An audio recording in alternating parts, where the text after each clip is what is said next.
Sir ఏం రత్నం గారిని మాట్లాడాల్సిందిగా కోరుకుంటున్నాము.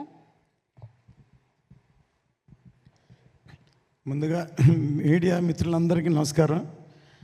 ఇంత కష్టపడి 5 సంవత్సరాలు ఈ సినిమా తీశాను. మీ అందరి కోఆపరేషన్ ఈ సినిమా హైట్స్కి తీసుకెళ్తుందని నేను నమ్ముతున్నాను.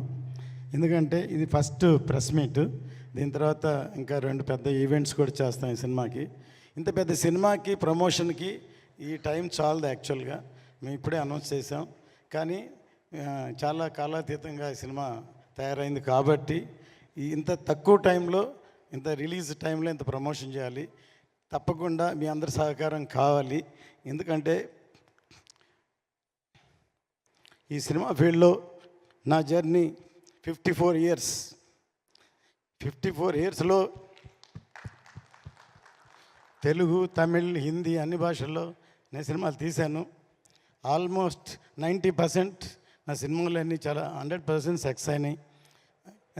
నాకేంటంటే కమర్షియల్గా కాకుండా సినిమా ద్వారా ఏదో ఒక మెసేజ్ చెప్పాలనేది తపన.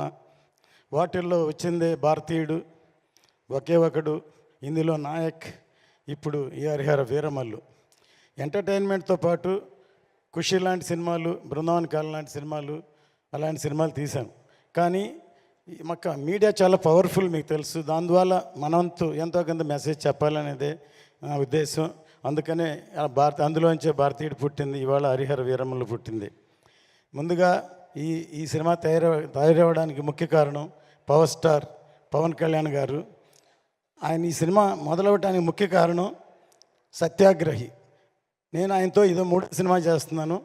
ఖుషి తర్వాత బంగారం తర్వాత ఆయన డైరెక్షన్లో సత్యాగ్రహి అనే సినిమా అనౌన్స్ చేసాము, పూజ కూడా చేసాము. సత్యాగ్రహి అంటే అందరికీ, నాకు కూడా తెలిసింది ఒట్టి సత్యాగ్రహం, గాంధీ గారి సత్యాగ్రహం. ఆయన చెప్పిన తర్వాత నాకు అర్థమైంది సత్య ఆగ్రహి. Even I'm ready to die for the justice అని ఇంత పవర్ఫుల్ ఉందని మేము ఓపెనింగ్ చేసాం. కానీ ఆయన డైరెక్ట్ చేయాలి కాబట్టి ఆయన డైరెక్షన్ చేయలేదు. అందుకని దాని వరకే రత్న గారి సినిమా చేయాలని ముందు వేదాళం అనే సినిమా నేను తమిళ్లో సూపర్ హిట్ అయింది, దాన్ని రీమేక్ చేద్దాం అనుకున్నాం. కానీ అది ఎలక్షన్ వచ్చి చేయలేదు. తర్వాత కృషి గారు ఒకసారి నాకు ఫోన్ చేసి ఒక లైన్ ఉందని ఈ లైన్ చెప్పారు. నాకు నచ్చింది. కళ్యాణ్ గారి దగ్గర తీసుకెళ్ళి చెప్తే కళ్యాణ్ గారు అన్నారు కృషి గారితో, నేను రత్న గారి జడ్జిమెంట్ నమ్ముతున్నాను అన్నారు. అలా మొదలైంది ఈ సినిమా. చాలా టైం అవడం వల్ల 2-3 కరుణాలు దాటింది, చాలా కాలాతీతమైంది. అందువల్ల అందరూ టెక్నీషియన్స్ కూడా ఎంతకాలం అయింది కాబట్టి అనుకోకుండా ఎప్పుడో వేదాళం సినిమానే డైరెక్ట్ చేయమని మా అబ్బాయి జ్యోతికృష్ణని కళ్యాణ్ గారు రమ్మన్నారు. కానీ అప్పుడు తను ఒక సినిమా ఆక్సిజన్ చేస్తున్నారు, మధ్యలో ఉన్న నేనే పిలవలేదు. ఒక విధంగా నేనే తనకి అపకారం చేసినట్టు. ఈ సినిమా ఏదో మా అబ్బాయి అని డైరెక్షన్ చేశాడు అని కాదు, నిజంగా నాకే హెల్ప్ చేసినట్టు.